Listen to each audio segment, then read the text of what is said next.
Alright, does anybody here know what the golden rule is? Does anybody know what the golden rule is? Any idea? Nobody? Wow, impressive. Yeah, what's the golden rule? Shaula? Huh? Yeah, treat others as you want to be treated yourself. Do unto others as you would want be done to you. Right? So that's the golden rule. It's based on something that's in the Bible, but it's found in different cultures, philosophies. It's a very well-known wisdom, isn't it? It's very well-known wisdom. It's also in the Quran. And I want you to see some examples of the golden rule in the Quran. وَيْلٌ لِلْمُطَفِّفِينَ الَّذِينَ إِذَا اكْتَالُوا عَلَى النَّاسِ يَسْتَوْفُونَ وَإِذَا كَالُوهُمْ أَوْ وَزَنُوهُمْ يُخْسِرُونَ. Allah says one of the places in hell is dedicated for people who cheat, but just a little bit. They cheat just a little bit. When they are the customer, they make sure they get 100%. But when they are the ones selling, they give a little less than what they should. They give a little less than what they should. So they violate the golden rule. They want 100 for themselves, but they want to give 90 back. You understand? So Allah mentions these people and says, don't they think that they're going to be raised before Allah? That's one. The second is, وَابْتَغِي فِي مَا أَتَاكَ اللَّهُ. Actually, no. The other one is, there's people that have, somebody dies, and there's an inheritance, right?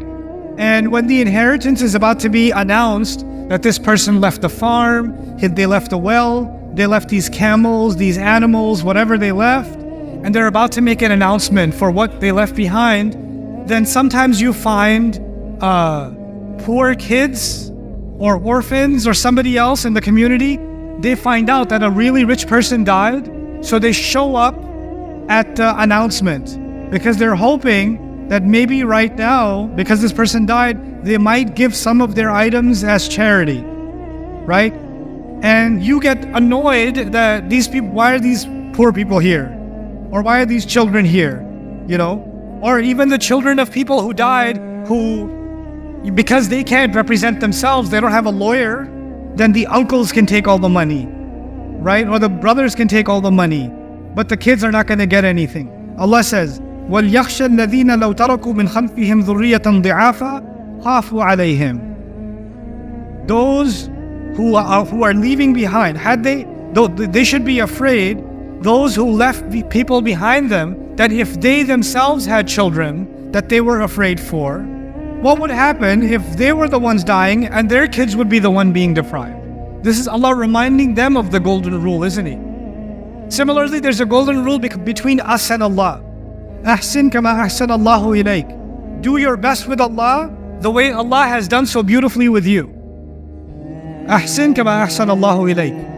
But the one that's tied to hikmah is actually really interesting in Surah Al-Baqarah.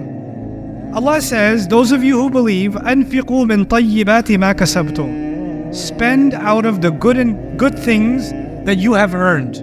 Spend out of the good things that you've earned. Now you have a lot of stuff that you've earned, but the best of it is what Allah wants you to spend from. Then He says, وَمِمَّا أَخْرَجْنَا لَكُم مِّنَ الْأَرْضِ. And also spend from the things we bring out for you from the land. The resources, the minerals, the crop, etc., etc. وَلَا تَيَمَّمُوا الْخَبِيثَ مِنْهُ تُنْفِقُونَ وَلَسْتُمْ بِآخِذِيهِ إِلَّا أَن تُغْمِضُوا فِيهِ. This is the golden rule now. He says, and don't replace good stuff with filthy things, meaning it's time to give your clothes, donate clothes to the needy because they're victims from a flood. So you find the smelliest old hoodie you can, or the thing that has more holes than your, character. I don't know. And you find the oldest, smelliest clothes and you give those away, right? Or it's time to give Eid gifts away, children gifts, all the broken toys, give those away, right? All the old shoes, give them away. Allah says, don't give the kind of things, if someone gave them to you, you would squint your eyes, wouldn't even want to look at it. You would be so disgusted to accept it. And then later on in this same passage, Allah says, يُؤْتِ الْحِكْمَةَ مَنْ يَشَاءُ. He gives wisdom to whoever He wants. whoever has wisdom has been given a lot of good. Meaning one of the dimensions of wisdom in this passage is actually give to others what you one day might want to receive yourself. Have the mentality when you're giving sadaqah to someone that you're giving it almost to yourself. And with that mentality give, and that's the wisdom that very few people have. Allah says He gives that to whoever He wants, and whoever has it has been given an amazing good. Okay? Now, this is now our final section, and this is where we're going to spend quite a bit of time. I explained already to you the difference between law and wisdom in the last session, right? Law is black and white, and wisdom is kind of situation by situation. But now we have to combine the two of them. We have to actually look at the two of them together. You might not know this, but the laws in the Quran, the one law in the Quran that is talked about in more detail than any other law, and I'm not talking about worship, I'm talking about a law that has people's dealings, mu'amalat. The most detailed law in the Quran is divorce. There's no law that Allah talks about in more detail in the entire Quran than He does about divorce. If somebody asks the question, what does the Quran say about a happy marriage? There's like 2 ayahs. And then if you ask, what's the Quran say about divorce? There are several pages and then a surah on top of that and then other references. Why? Why didn't Allah give relationship advice like TikTok does? Because there's so much relationship hikmah all over. All the Abu Jahals of the world give all this relationship advice, and the Quran is silent on relationship advice, except very little. This is the ayah of Surah Al-Rum, is the ayah some little bit of hints in the ayat of Ramadan. There's bits and pieces here and there. But the majority, when you talk about divorce, oh my God. You know why? It's as if, and here's the principle, وَيُعَلِّمُكُمْ مَا لَمْ تَكُونُوا تَعْلَمُونَ. Allah teaches you what you couldn't possibly learn yourself or know yourself. Which means Allah knows that you know how to have a good relationship. You don't need some outside help to figure out how to have a good marriage. But what you don't know how to do is to have a peaceful divorce. That you don't know. You know how to keep things good, but you don't know how to handle the situation when things go bad. That you couldn't figure out yourself. There I will give you exhaustive explanation. And so Allah gives exhaustive explanation about what should happen when somebody's getting divorced. And the thing is, these are, you can call them the laws of divorce. So this part of the Quran is kitab, isn't it? It's kitab. We're going to look at a little bit of that. I mean, we can't go through all of that because it's huge. It's a very big subject. But I'm going to show you just one small sampling of it. At-talaqu marratan. This is not a full-on tafseer, it's very brief commentary, okay? When a man and a woman are married, then a man can pronounce his divorce and still be able to take her back twice. That can happen at 2 occasions, 2 separate occasions. Nowadays, people have made a joke out of this and said, what you gonna do now? And then 2 hours later, I didn't mean it. It didn't count. Let's go find a mufti. Right? Because we made a joke out of by the way, isn't that making the ayat of Allah a joke? It is, right? And you know what's even crazier? I don't know if this is just Pakistanis or what, but a lot of people have told me, oh, it doesn't count unless you say it 3 times. Who told you that? What book are you reading? Are you learning Islam from a comic book? This is psychosis. Allah says reversible divorce can happen on 2 occasions. You can end the marriage, that it's still reversible on 2 occasions. Then He says, listen carefully, فَإِمْسَاكٌ بِمَعْرُوفٍ. Then after that happens, any one of those, He says, I divorce you, and then he thinks about it, they think about it, they talk about it, and He says, you know what, let's try again. He says, then take back, hold on to the marriage, but hold on to it with decency. Hold on to it with dignity, with goodness. Now, holding on to it with goodness, let me ask you, does that sound like law or wisdom? Immediately after the law Allah switched over to what? Wisdom. Because I cannot check if I'm taking back for good intention, in a good way or not. That's not something the law can judge. Not directly. أو تسريح بإحسان, or let go beautifully. He says let go what? Beautifully. Quran is saying that. Quran is saying that. You know, when divorce happens, it gets really ugly, right? And now Allah is telling you, listen, you don't know how to handle the situation. I'm telling you, do everything you can to let go in a way that is beautiful. And what happens a lot of times is one person fears Allah and says, I want to let go in a way that's beautiful. The other one says, let me see how I'll show you beautiful. Right? أو تسريح بإحسان. Then he says, وَلَا يَحِلُّ لَكُمْ أَن تَأْخُذُوا مِمَّا آتَيْتُمُوهُنَّ شَيْئًا. It is not, knowledge talking to the men. He says it's not halal for you. You're not allowed to take anything back that you gave to them. If you gave her a car, if you gave her a ring, if you gave her a necklace, if you bought her a PS5, right? Because you bought yourself a PS5 for Eid, but you said this is your Eid present. So officially you made it her Eid present. I'm just playing it so it doesn't go kharab, you know? I'm just keeping it. If you gave it to her, Allah says it's not halal for you to take back anything that you had given to them. Okay? Then, إِلَّا أَن يَخَافَا أَن لَا يُقِيمَا حُدُودَ اللَّهِ, unless they're both scared that they're not going to be able to abide by the laws of Allah. This is going to be a longer discussion, so I won't go into details here. فَإِنْ خِفْتُمْ أَن لَا يُقِيمَا حُدُودَ اللَّهِ, and if you're afraid that they both cannot abide by the law of Allah, فَلَا جُنَاحَ عَلَيْهِمَا فِي مَفْتَدَتْ بِهِ, then there's no harm on either of them if she gives up some part of what she owed. Basically, the bottom line here, I'm being very brief here for now, is she wants to end the marriage, for example, but he doesn't want to let go.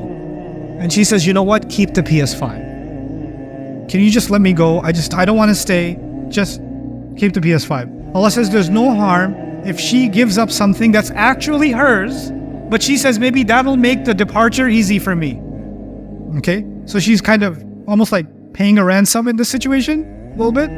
So he says, okay, he's not making her do it, but he's saying if that's what gets you away from the situation, it's no harm if you try to do that. That's halal for you. Because he already said it's not halal to take anything, right? But now he says, by the way, but if you think giving something up will let him go easy, then just do that. Okay? فِيمَا افْتَدَتْ بِهِ تِلْكَ حُدُودُ اللَّهِ فَلَا تَعْتَدُوهَا. Those are the limits set by Allah, don't cross them. وَمَنْ يَتَعَدَّ حُدُودَ اللَّهِ, and whoever crosses the limits set by Allah, فَأُولَٰئِكَ هُمُ الظَّالِمُونَ, then those are the people that have done wrong. Now, فَإِنْ طَلَّقَهَا, but if a third time he divorced her again, so two have already been mentioned. This is which time? Third time. فَلَا تَحِلُّ لَهُ مِنْ بَعْدُ, she is no longer permissible for him. They can't be together immediately. That's not possible. مِنْ بَعْدُ, thereafter. حَتَّى تَنْكِحَ زَوْجًا غَيْرَهُ, until she gets married to someone other than him. So she can't be with him anymore. Zubair is done. Sorry, Zubair is just an example. Zubair is done. She moved on with her life. 5 months later, she got married to Kareem. Sorry, Kareem. Okay. And then she married Kareem, and Kareem turned out that he likes Xbox. He doesn't like the PS5. Something happened. It didn't work out. And now she got divorced again. Okay. Now she got divorced, and she sent a text message to Zubair and said, hey, what you doing? And Zubair says, why are you texting? Aren't you married? No, not anymore. And so Zubair says, okay, let's try this again. Then it's okay. It's okay for you to go back to him if you got married to someone else and then it didn't work out, for a lady that's being told. Otherwise, the man is not allowed. By the way, what could be the wisdom? What's the hikmah behind that? Well, if a man says to a woman, I don't want you, I divorce you. Okay, I didn't mean it. Then she comes back 2 months later. You think I want you? I don't want you. Get out of here. Kicks her out again. Then takes her back. The third time, you don't get to yo-yo with this woman. The third time, it's done. Now you must experience the pain of knowing that she was with someone else because you didn't value her.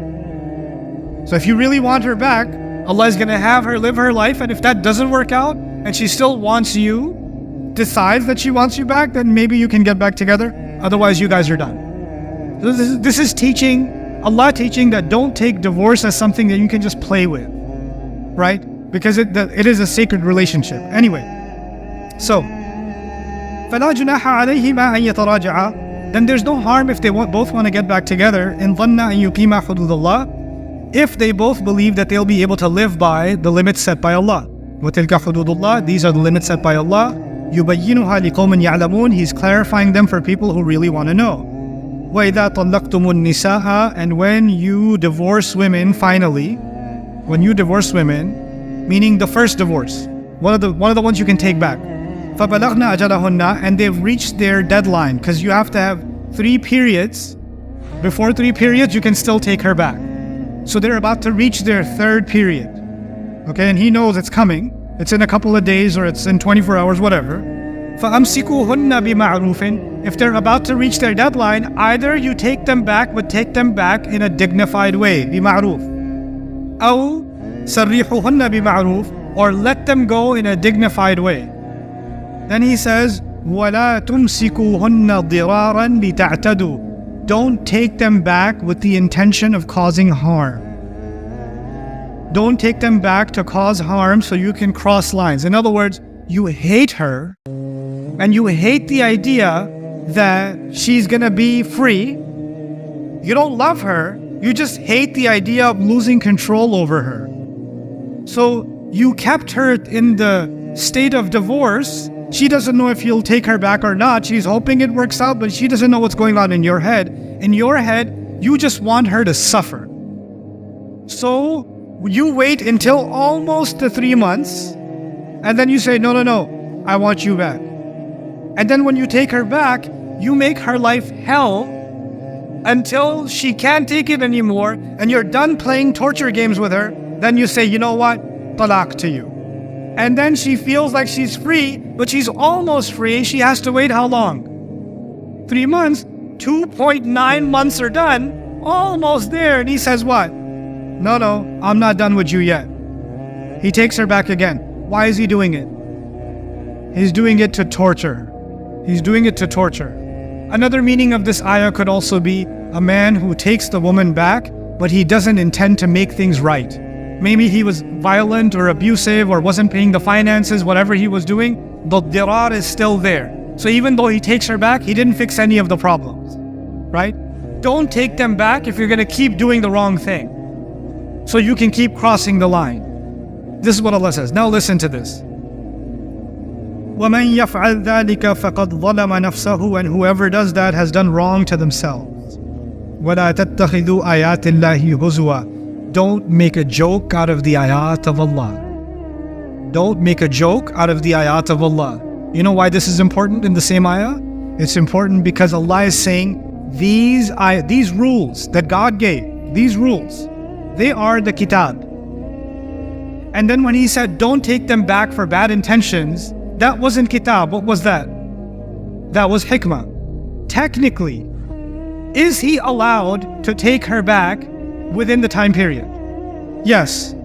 And is there a way to check if he did it for good intentions or bad intentions? Can a mufti check that? Can a judge check that? No. He knows his intentions, nobody else knows.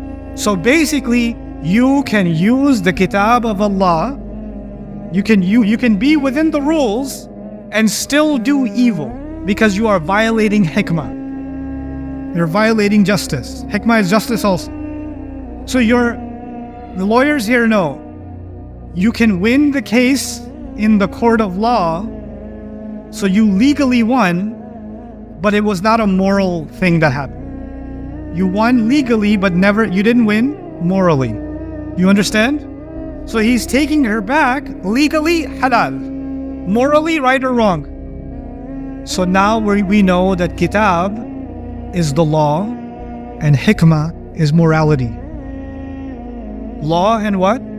Morality. And the Quran has fused the two of them together. You cannot separate them. What happened in our ummah? We became obsessed with law, and other people said, to hell with the law, I don't care about the law, all I care about is what? Morality.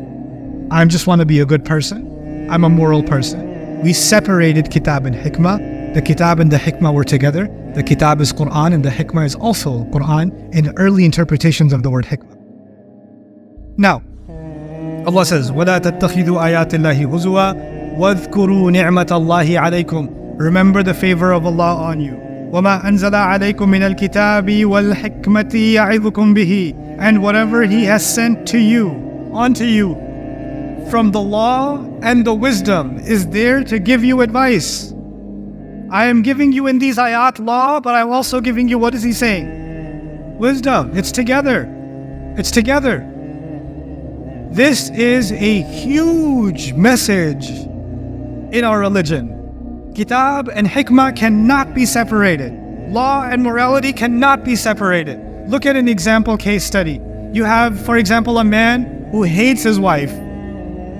Doesn't divorce her though. Never divorced her. And there are plenty of people in South Asia that are married for like almost a century. And so their kids have grown up, their grandparents now, and even their sons and daughters look at them and say, why are you guys together? You guys hate each other so much. You're fighting all the time. What is it? It's like professional boxers. They enjoy the pain. Anyway, so what happens? The man is about to die. He's about to die. His wife is there. He doesn't like his wife. 2 minutes before he dies, he goes, by the way, I divorce you. 2 minutes before he dies, he divorces her. If he divorces her, she doesn't have a share in the inheritance. You see that? Now, if he divorces her a couple of minutes before he dies, is that legally a divorce? It is. Legally, technically, you can divorce. And the divorce is finalized the moment he dies. But is that a violation of hikmah? Totally. Which is why the early fuqaha said, we're not going to let you do that. Because even though it looks like it's within kitab, it is against hikmah. You understand? Here's another case. A person wrote a will. They wrote a will. Okay, and in their will, they said, this percent of my income shall go to charity, this percent, this. There's the inheritance, that's decided percentage, but there's a will also. Some portion of your money you can dedicate to a masjid, a charity, an orphanage, whatever, right? And the person died. And the person reading their will looks at it and sees, okay.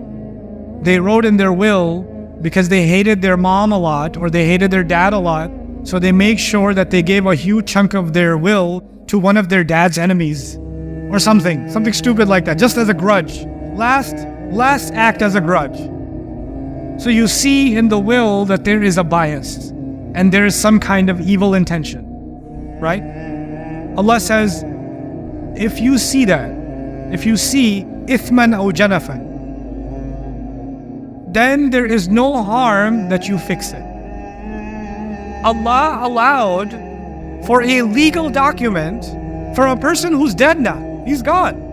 Allah allowed for a legal document that looks like it's biased. It's against the principles of justice and wisdom for that document to be edited. Wallahu ghafurur rahim. Allah is forgiving. Isn't that incredible? We have been given the Jewish tradition of thousands of years focused on the law and forgot all about what? Wisdom. Then Jesus comes and says, no, you guys have forgotten about hikmah. How are you applying the law of Allah without hikmah? You're going to create injustice. And so He brings them together. Jesus brings them together. And then after this battle between kitab and hikmah, the final messenger comes, Muhammadur Rasulullah sallallahu alaihi wasallam, and Allah says, I'm going to give this messenger al-kitab wal-hikmah together. And that is the Quran. That is the Quran. And this is a miracle of Allah. It's a massive gift of Allah that He has given us this. The fusion between kitab and hikmah. Now, I'll give you a few examples of hikmah outside of that. Hikmah is also, here's the rule. You know, like sometimes your mom tells you to do something and you say, why? And she says, say that again. Say it again. Okay. Because sometimes you say, we're having spaghetti. Why are we having spaghetti? Because we're having spaghetti. But why? Because you want to continue to live. In other words, I said it, that's enough. Because in that case, you respect the authority of the mom, and she says, I don't have to explain myself to you. The rules are the rules. The rules are the rules, right? I don't have to explain them to you. Allah gives us rules, yes or no? If there's anyone who doesn't have to explain why, it's Allah. If Allah says do something, and the human being says, but why? Why do I have to pray 5 times? Why is it 3 rak'ah for Maghrib and 4 for Isha? Why can't I have 2 for Maghrib and 1 for Isha? Why is there no discount program? How come? Well, why not? And does Allah owe you an explanation for why? No, but look at what Allah does in the Quran. Allah says alcohol and gambling are bad for you. And then He says, إِثْمُهُمَا أَكْبَرُ مِن نَفْعِهِمَا, the harm that comes out of them is greater than any benefit that comes from them. The evil that comes from them is greater. Actually, literally says the evil that comes from them and the consequences that come from them are far greater than any good that comes from them. Allah didn't have to tell me that. Allah could have just said, stay away from gambling, stay away from alcohol. And if I said, but why? Because I told you why, that should be enough for you. You understand? But Allah didn't do that. In some cases, Allah said, let me tell you why. I'll tell you because I'm letting you know if you keep consuming alcohol and you keep engaging in gambling, you will have a lot of harm. In the state of Nevada, in the United States, the state that has the city of Las Vegas, you may have heard of Las Vegas before, right? I've been to Las Vegas many times for a Quran conference. It's true, it's true. Some people were like, I knew it.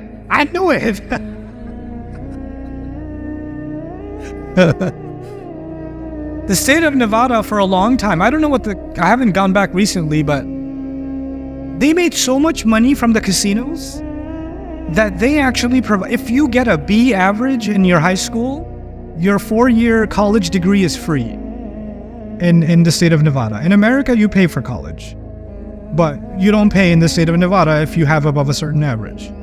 They don't have any state income tax. They have much better health care than most of the United States. They have more heart surgery centers and hospitals than anywhere else, which makes sense, I think, right? More heart attacks than anywhere else, right? It's a really interesting place. And they have laws where you can't harass citizens. You know, in America, the police, they hide behind the bridge. So when you speed, they pull out. But they're not allowed to hide in the state of Nevada. They're not allowed to hide. So they have all these provisions. So much benefit came to that society because of the gambling industry. You understand? And of course, the casinos, how do they keep their customers in the casinos? They actually have, you know how we have air conditioning here? They have oxygen pumps in the slot machine room. They keep pumping fresh oxygen into the room so you stay awake longer. They actually literally do that, okay? And the engineers, the behavior psychologists that developed the slot machines and the psychology of gambling to keep people addicted and keep them going, some of the top ones were hired by Facebook and Instagram and other leading social media companies to create addictive behavior for social media companies. So you should look that up. It's pretty fun facts, okay? But anyway, they create this environment, and of course they serve alcohol. In some of these casinos, they serve you, so long as you stay at the tables and you keep gambling, they provide you free alcohol, okay? So now you're getting free drinks, you're getting all this stuff. How do I know this? I Googled, okay? And I Googled. But all of this environment that they create, and so many economic benefits came to them from this. But nobody talks about the suicide rate, the murder rate, how many families go bankrupt because of somebody's alcohol addiction. They use up their family's savings, they lose their job, they gamble away the house, they gamble away the retirement account, they gamble away the car, they gamble away the college savings for their kids. Families are destroyed, future generations are destroyed. You get some tax benefits, you get some fancier houses in Las Vegas, you get some pretty streets. What do you pay in return? The human cost is much greater than any benefit that comes out of them. I asked a doctor in the United States, I asked a doctor who works in the emergency room. And he works on Friday night, Friday, Saturday, Sunday night. And I asked him, what's the worst night in the emergency room? He said, Friday night. And I asked him, what have you seen? He says, I see why Allah says there's evil in alcohol. What people do after they get drunk, I see every Friday night. It's not just people, running their car into a tree or killing a child. It's people abusing each other, murdering, beating, and then not remembering what they did. They don't remember what they did. So Allah, what did He do? He could have said, don't drink alcohol. But He said what? The harm is greater than any benefit. He tried to explain it to us. When it came to divorce, people are getting divorced, everybody has advice. Don't do it. It will ruin your life. What are you going to do after that? Your life is over. You know how much shame will come on your family? Where are you going to provide from? How are you going to take care of yourself? This is the most unwise decision ever. And what does Allah say? Allah also has advice. Allah talked more about divorce than He talked about anything else. What did Allah say? Allah said, وَإِن يَتَفَرَّقَا, and if they end up parting ways, if they both go two different ways, يُغْنِ اللَّهُ كُلًّا مِّن سَعَتِهِ, Allah will give each of them from His own vastness. Allah will take care of them. Allah gave hope. Everybody else is criticizing them and blaming them and pointing fingers at them, and Allah is saying what? I'll take care of you. You'll be okay. I know this is depressing. I know you didn't get married to get divorced. I know you didn't think it would turn out this way. I know that you didn't intend it this way. Life happened. Situations happened. Don't be beat up. Allah will open new doors for you. Did you know the famous ayah? Whoever has taqwa of Allah, Allah makes a way out for them and will provide them from where they couldn't even imagine. وَمَن يَتَّقِ اللَّهِ يَجْعَلْ لَهُ مَخْرَجًا وَيَخْرُجْهُ مِنْ حَيْثُ لَا يَحْتَسِبُ. That's in the surah of divorce. That's wisdom Allah taught to people that are getting divorced because they feel like every door will be closed for them. Life is over for them. What are they going to do? Where are they going to go? She's everything to me. He's everything to me. Now what? Allah says, here's some wisdom for you. You need some wisdom right now. One of the early definitions of wisdom was also advice. Advice. What will Allah do? Allah will sometimes give us a rule, and with that rule, He will also give us what? Advice. Here's some advice for you. Here's some encouragement for you. That's also wisdom. On on fasting, for example. And by the way, just since we're on the subject of divorce, let's finish that up. Allah says, even if you are going to get divorced, He says, لا تنسوا الفضل بينكم. Don't forget to do favors to each other as you're getting divorced. Instead of, I'm so glad I don't have to see their face anymore, and every time I hear their name, I go, Instead of that, Allah says, don't forget to do favors for each other. Just do the favor. Let it go. لا تنسوا الفضل بينكم. He then says about fasting. Fasting is a rule. Fast. Allah could have said just fast in the month of Ramadan or fast when I'm telling you to fast. He doesn't. He says, لَعَلَّكُمْ تَتَّقُونَ. So you can develop. Why should I fast, Ya Allah? So you develop an awareness of me. It'll help you develop God awareness. It'll wake something in you spiritually. It'll help you spiritually. This is Allah providing us the hikmah of fasting. What am I trying to tell you? More and more and more in the Quran, you will find laws, but right next to the law, right next to the kitab, there will be the what? The hikmah. And you have to look at them together. You have to look at the moral code and the legal code together. Because if you only look at the kitab, then you will become like Bani Israel. And if you only look at the hikmah, you will become like the Christians. Those are the extremes that you will go to. But you must bring the both of them together. right? This is وَيُعَلِّمُهُمُ الْكِتَابَ وَالْحِكْمَةِ. Subhanallah. So these are the few things that I wanted to share with you in this short journey. I hope you guys benefited from it, inshallah.